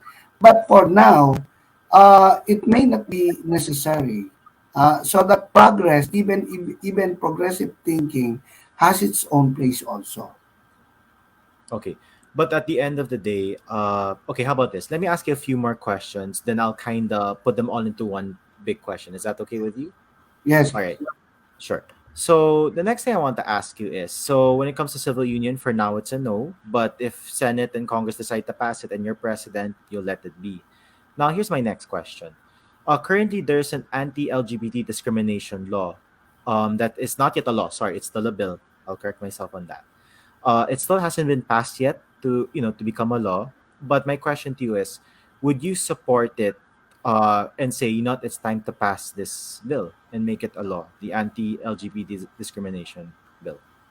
Well, for now, because be, for now, I am not ready yet to support it. Okay. Yes, I May am I not ask you ready to why, support. sir? May I ask Well, why you're not? because well, there are a lot of there are discrimination, uh, of course, that were being experienced by the LGBT. Even indigenous people, there are also discrimination. even people who are poor, they also suffer from discrimination. Even in the Philippines, even mental patients, they've been discriminated. But to make it a specific law that only the LGBT are the one pointed out, then I don't think that will sit well with me for now. But I mentioned a while ago that if, for example, some laws will be transformed now, some bills will now be transformed into law, like divorce. Then divorce, LGBT, then the president must be first to follow. Okay. So personally, you wouldn't support it, but if it happens, you won't prevent it from happening. Of Like you'll course, just let it run its course. All right, yes. understood. But may I just ask though, before we move on, when it comes to what if instead of an anti-LGBT discrimination law, what if they make it a general anti-discrimination law for everyone? Would Yes, you I am. support something like that? Well, yes, if it is a general one, I will support it. All right. No, sorry. I just wanted to get that Yes. out of the way. All right. The next one I want to ask you is, yeah, actually, the next one is about divorce. Would you support the divorce bill? At this point in time, no. I am for the family.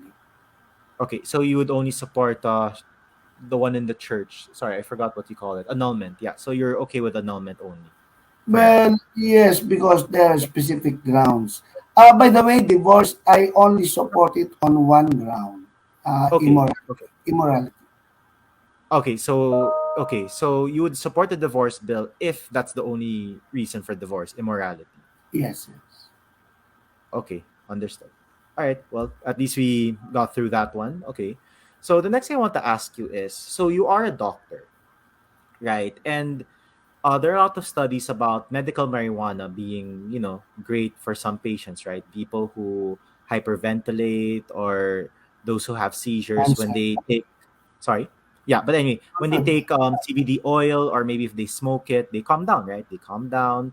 They're able to, the medical people are able to inject whatever medicine is needed, all these things, right?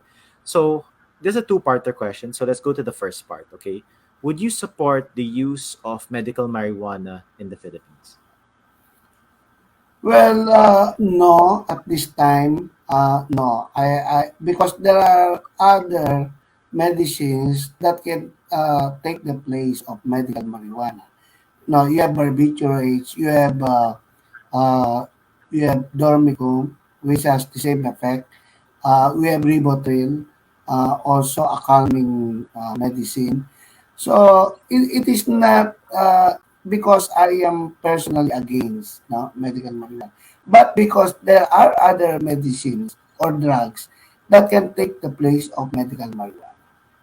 Okay, so may I ask though, Doc Joey, no? So you mentioned that these other medicines, sorry, I can't remember their names because they're too medicine for me. But because the thing is, so far with the studies, marijuana doesn't negatively affect the body.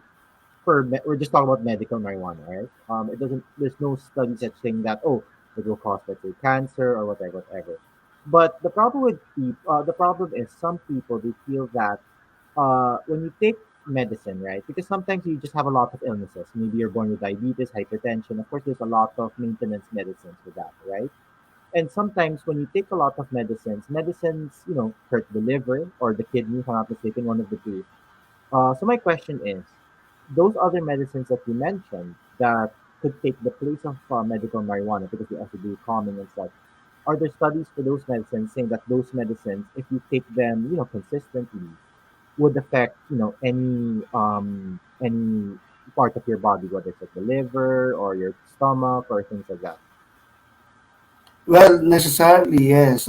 Even medical marijuana, if you will take it consistently for a long, long time, it will also damage the liver and also the reticuloendothelial system. That is what is happening in some states in the United States. Uh, Even those who are taking the place of marijuana, they have some effects also. No, ribotril, you have dormicum, and well, some are not the medical effects of marijuana per se, but the uh, the planting of marijuana plants. The Philippines is one of the contributor of marijuana plants. If you are just strict, the northern Luzon is aside from it is interspersed. The tobacco are interspersed with marijuana plants.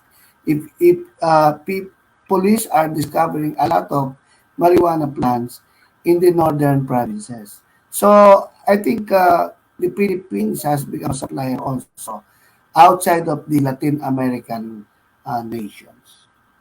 Okay, so I don't really have any data about that no, but okay, I understand. But here's the thing no. So you did mention that both medical marijuana and those other medicines do affect the livers over time, right?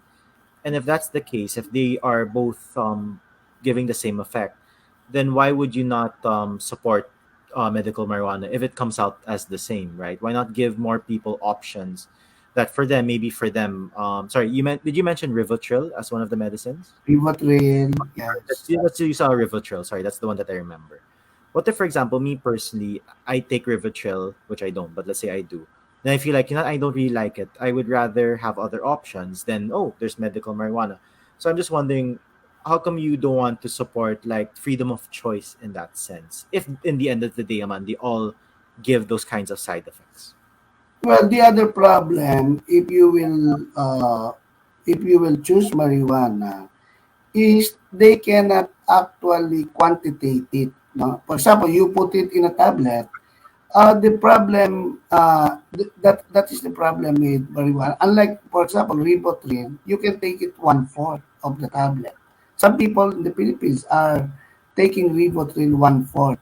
But the problem with Rivotril, no, not I'm not on the moral side of marijuana, but the scientific side, no, it is very hard for marijuana to quantitate. You do not know how much is necessary for people who are suffering this. No, please take note. I have an open mind. No, uh, well, if Congress will legislate that, because I know that medical marijuana is also very important in those patients who have terminal cancer. No? Yeah. Those who are suffering from, liver cirrhosis, those who are suffering from cardiomyopathy, they need the calming effect. But the problem with marijuana is that they cannot really quantify it. And there are many types of marijuana. You do not only, they are high grade and low grade marijuana. And which will you use for such condition?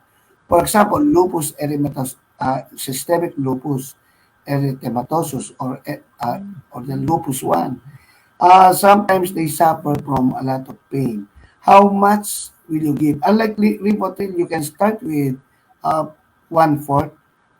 For example, the patient is suffering from sleeplessness.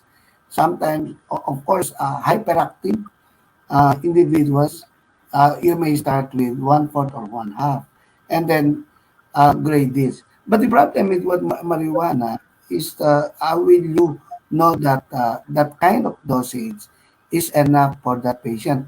Meaning, it is all open to abuse it.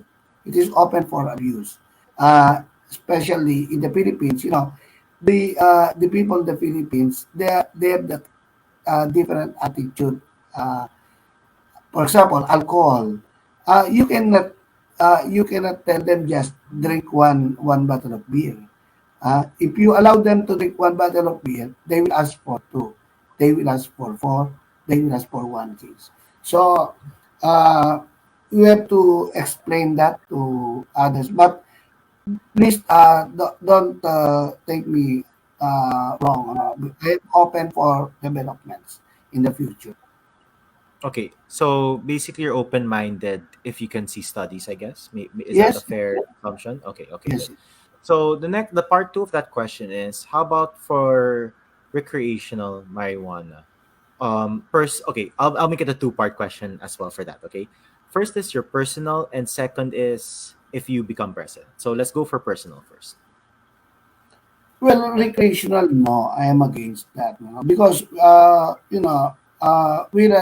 people have a lot of things to do that are recreational. No?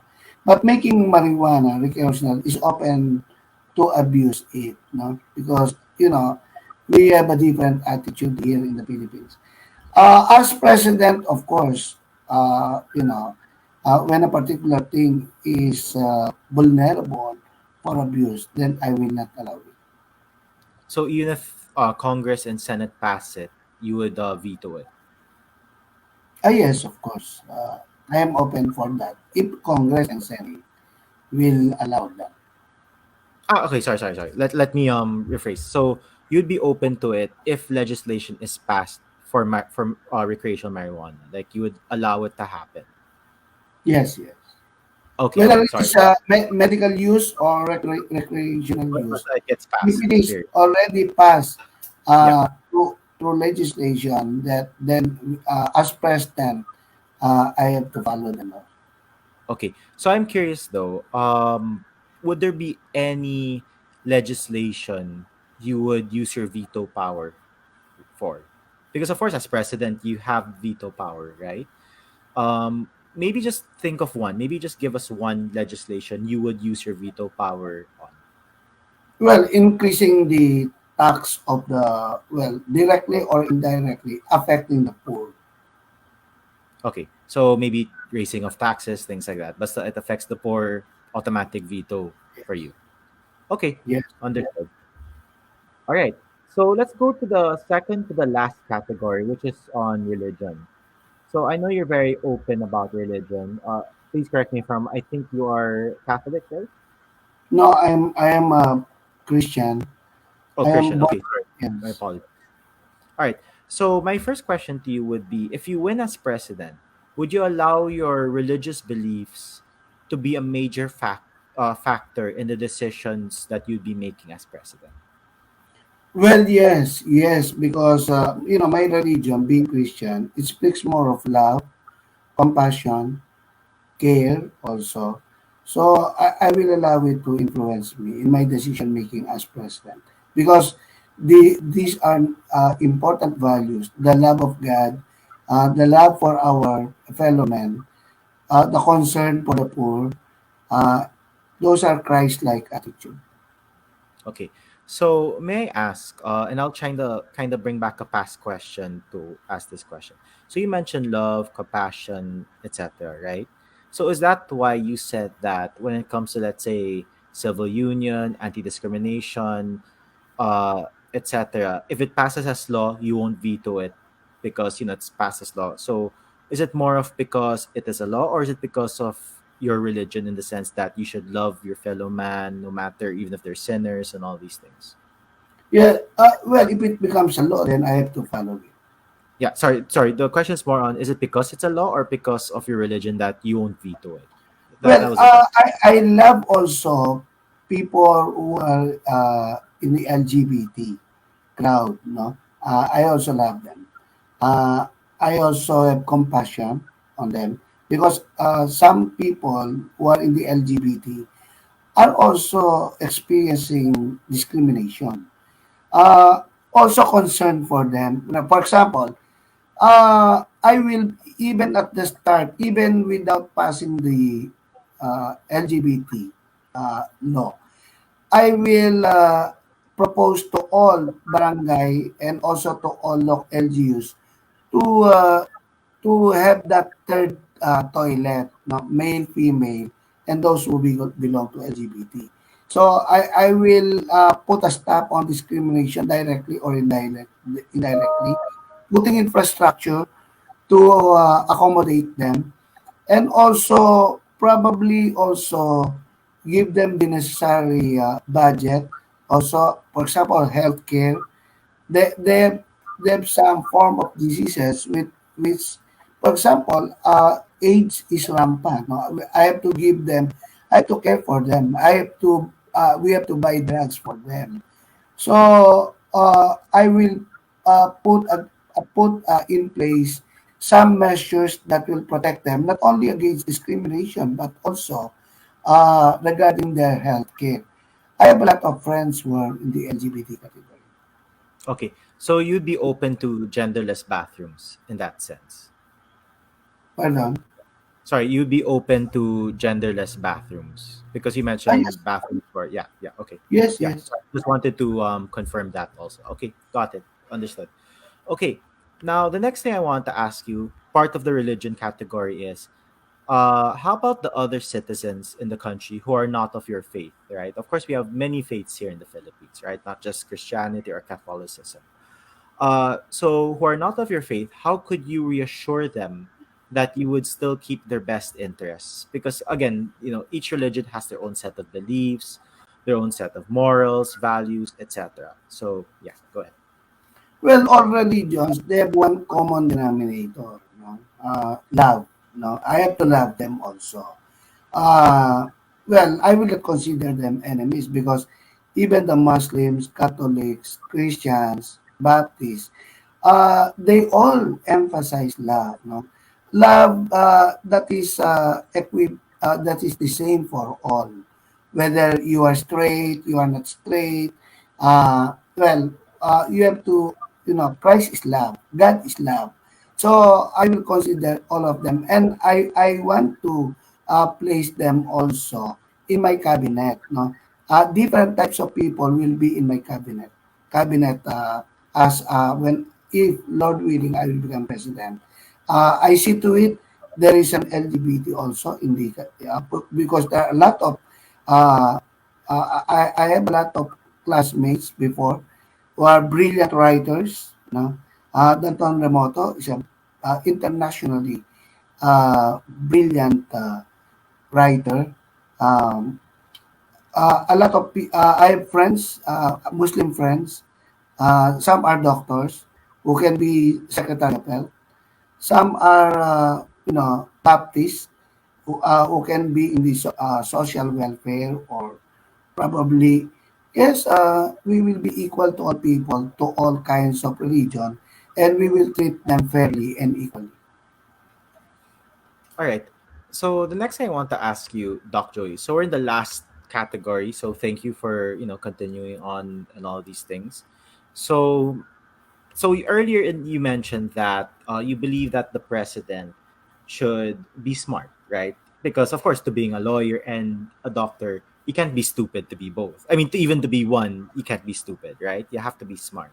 So I know. So my assumption is you value intelligence. Is that a fair assumption? Yes. So okay. So my question to you is: aside from intelligence, what are other good traits to being a good president? Well, you have to be morally fit. You have to have a love to your fellow man. No? You can be intelligent, but you can be arrogant to people. You may be intelligent, but you are disregarding equality of all your fellow men. You may be brilliant, but you are harsh on drug addict. You can be brilliant. It's not only being smart, it's being intelligent in the academe. The most important thing is your attitude to your constituents. Are you kind to them? What is your attitude when disaster strikes? How will you deal with money? Will you be reserving for yourself in your retirement, or will you be giving all for the benefit of your fellow men? So the most important thing is not actually intelligence, but your concern to your constituents, your love uh, as you practice your being chief executive. It is only one category to be well versed in health, law, and economics, or many more. But there are other factors that is important, more important than being intelligence. For example, how do you deal with poor people? For example, the increase in oil prices. Some executives are numb as far as the suffering of their people. But I will take necessary measures, immediate measures, to alleviate at least at least decrease their suffering. Okay, so to sum it up, it's intelligence, love, and compassion. Is that fair? Yes, Okay. yes. Now the next thing I want to ask you is, so of course you're running with 10 other people so far. No one so far has dropped out yet. And I just wanted to ask you, from the current lot, of course not including yourself, right? So the 9 other candidates, who from the 9 candidates are you open to giving cabinet positions to? Like, let's Well, say you win for president, I and will give a cabinet position to Lenny Robredo. and sorry, Probably if we could cut you off. Aside from saying that you'd give them a cabinet position, could you also specify what position as well? So yeah, DSW, Social Welfare and Development. okay. Lenny Robredo. Uh, the other, the others, no, no, Oh, so just Lenny. just Lenny, because the others are already old. No? I want young people also. I want dynamic people, those in the category 30 plus. I do not want people who are already retired. They have nothing to do anymore. No, because four or five of the candidates are already old. So I will not give anymore. I will not burden them anymore with a cabinet position. I want them to retire properly. Okay. So aside from, so because you mentioned that you don't want to give it to old people, right? Cabinet positions, right? So you're only open to Lenny. But if you don't mind me asking, Doc Joey, Manny Pacquiao and Isco are both under 50 years old. So if it's okay for me to ask, why aren't you open to giving them cabinet positions? Well, they lack education. Being a cabinet secretary entails a lot of intelligence also because you are the alter ego of the president. So I don't think money, even the education and sports, or even sports, you can, because that is a managerial capability. So he may be a boxer, but he cannot be a good manager as far as chief of our sports. Well, Isco, I think he is just a high school graduate, and he may be competent in other fields, but not in the cabinet, position. I don't think there is a cabinet position suited for him. But I'm not against these people. No, I'm not against. Yeah, understood. Yeah, but actually, Doc Joey, if I could just correct you, Isco did finish college, but I think No, he finished it no, later in his he life. did not. He did. I will not elaborate. No, he Yeah, did not. sure. Yeah, okay, sure. Okay, we'll just leave it at that then.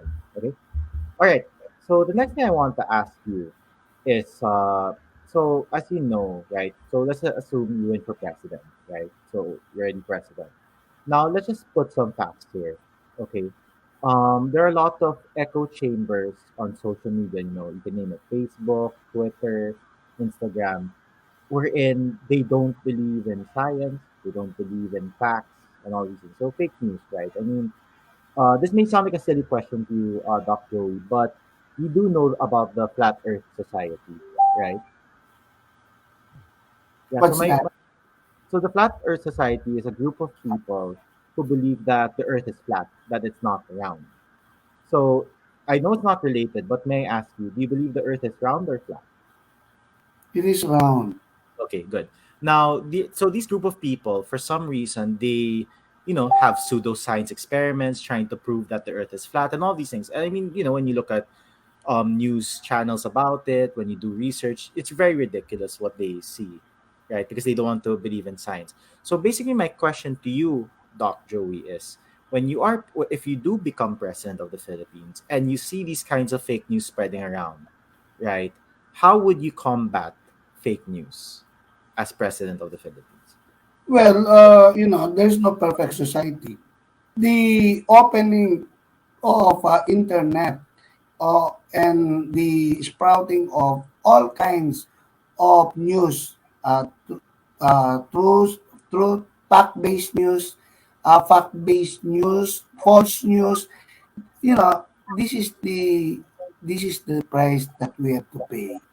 You know, uh, if we will stamp this what we perceive as fake news, maybe the truth, or maybe it's the fact-based news. So what we will do is to, well, accept it as it is, except of course those that injure other people. Meaning, people are becoming wild because of those news. But as you know, as long as it does not result in, for example, injuries or maltreatment, or probably, well, I am for decriminalizing libel, no? Because this is the price that we have to pay. Uh, False news, uh, news that are not relevant, news that are relevant to fact-based news, scientific news, unscientific. No, all of these are the prices that we have to pay in our development, and we will expect more of this in the near future. Um, so the only time you'd stop it is if it causes harm to people, right? That, I mean, that's basically Yes, what for you say. example, they committed libel, but not to the point of criminalizing it. Now, in the Philippines, we have to. There's a criminal aspect of libel. I was asked time and time again by all the networks if I will stop the criminal aspect. Yes, people who may have offended other people because of publicity should not be jailed. But they may be allowed to pay damages, money, to compensate those who are injured. But to put them in prison, you are actually restraining freedom of expression or freedom of the press. But the argument would be there, Doc Joey. Sorry, I just want to play devil's advocate now. So I'm not trying to question you or anything. It's just more of let's play devil's advocate for this, okay? So you say that if someone commits libel, let's not put them in prison. Let's just simply say, oh, you pay X amount of money or whatever. But what if it's a serial libel person? Like he decides that, you know what, I'm such a rich person, I could just continue paying fees. I can, say falsehoods about Doc Joey, about his running mate, about Lenny, about all these people. So it's more about that. I see. Maybe that's why they criminalize it to prevent stuff like that. So my question is, if you do decriminalize it, and you have a serial libel person, sorry, I'm not really sure what you call that. What would be the punishment then? Well, we have also in our laws what we call habituality and reiteration. If a if a crime is being repeated Like over and over again. Yeah. frequently, then the kind of damages that you will have is it may not be imprisonment, but a lot of money, and also confiscation. For example, you have a printing business, publication business. That can be also not only money, but also other forms of punishment, like confiscation of your company, or of your printing business, or your publication business, uh, that may be related to the libel or to the slander. Okay, so with that one, you would rather get rid of their business or confiscate it rather than just simply put them in jail for like a month or so. Yes, yes, Okay. yes. um all right, I'll just leave that at that. Okay, so aside from that one, the next thing I want to ask you is, if you weren't running for president, so let's say you decided, I don't want to run yet. Let's just say you're an ordinary citizen. Okay, you're not a candidate, and you only have those nine candidates that we know, right? The ones that are running right now. Is there anyone there you would vote for from those nine candidates? None, because I am looking for one who is knowledgeable in health. None of them is a doctor, so I will not. I may not vote for president. Okay, but of course you'd still vote for your running mate, obviously. Yes, yes, For VP, yeah. Okay, yes. so all right, so Okay, I got that one. Now, the last question I want to ask you, Mr. Doc Joey, before we let you go, no, and such, is let's just say, you know what, unfortunately, you don't win for president, right? And, you're not president, you don't win. What is next for Doc Joey? Like, what will you do after? Because, of course, the campaign you invested so much, aside from money, of course, you invested time, emotions, energy, all of that, right? And I'm sure for those who don't win in the past, right? The ones who didn't win in the past. Sure, you feel bad for maybe a few days or things like that. So after that period, what is next for Doc Well, Joey? I do 2 to 4 times medical missions every week. Sometimes twice.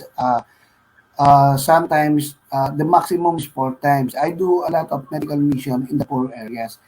Then I also practice law, more of charitable work, pro bono. We call it pro bono practice. Yeah, yeah, Just like what I did this morning and afternoon, I did a lot of legal work for charity only, for poor people who cannot afford a lawyer.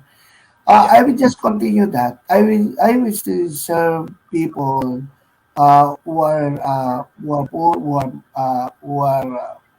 they cannot they cannot have a lawyer. I still go to prison because aside from preaching the word of God in the prison, I also do some medical missions uh, and also legal work for the prisoners. Almost every week I go to, well, uh, different prisons all over Luzon. Uh, yes, I will continue doing that. And we can serve people not only in the capacity as president, but also in our own little way of performing our job as my job as a doctor and a lawyer. I also teach in other uh, some University of the Philippines, San Beda, public schools, private schools. So I will just continue doing that. Okay. Sorry, before we let you go, Doc Joey, I just wanted to, thank you for being here and for, Thank you going also. through all of these questions. It's been very enlightening, talking to you, even with the rough start. But I'm glad that we're able to go through everything and such. So thank you so much, sir. I mean, it's been more than 2 hours, but thank you for being patient Thank and you very for much also. I have a lot of cousins whose surnames are Aguas in Pampanga, Sasmuan, Pampanga, Sexmuan, Pampanga. I have cousins, for example, Rowena Aguas. I have lots of, uh, and also in Chicago, also. Well, actually, from my understanding from my parents, the Aguases are a very small clan, so we're all related. But Yes. I think those people that you may know may be a bit distant, cousins or distant uncles and aunts. But yeah, Pampanga is where my dad's roots are from. I just forgot where, sorry, because I haven't been to Pampanga in such a long But time, you except are for you are based where? You are based in the United States. You are based no, I'm where? based here in the Philippines. That's So it's 10:50 p.m. here, and I assume also where you are. So yeah, but yeah, Doc Joey, it's been great chatting with you. Thank you so much, sir, for being here. thank you But before also. we let you go, I'm sure there are many people out there who, because of course we're live on Facebook, but then the next day this will be on Spotify. So I have listeners there as well, and for sure, they do have a lot of questions that they may want to ask you. Yes. So where could they contact you? Because I know how to contact you, but of course I want you to tell them where they could contact you. So yeah, please go ahead. Well, I have a cell number, no? 0905. I think it's better if we do like pages, not like personal numbers for safety. Yes, my page, my official page is Yeah. Doctor and Attorney Joey Montemayor. Okay. Yes. So is that the only place where they could message you? Maybe ask for other Well, platforms. Messenger, Joey Montemayor in my messenger. Yes. All right. Well, Doc Joey, again, sir, thank you so much. Thank It's you been great also. to hear from you. IGLAP will be back next week. So for our viewers, thank you again so much for being here, Doc Joey. Thank you so much. I do wish you luck in the campaign. I know it's going to be very tough, once it gets near and near to the elections. But I wish you all the luck. I wish also Mr. David all of the luck as well. He was a great guest as well. Thank you again, everyone. Stay safe and take care.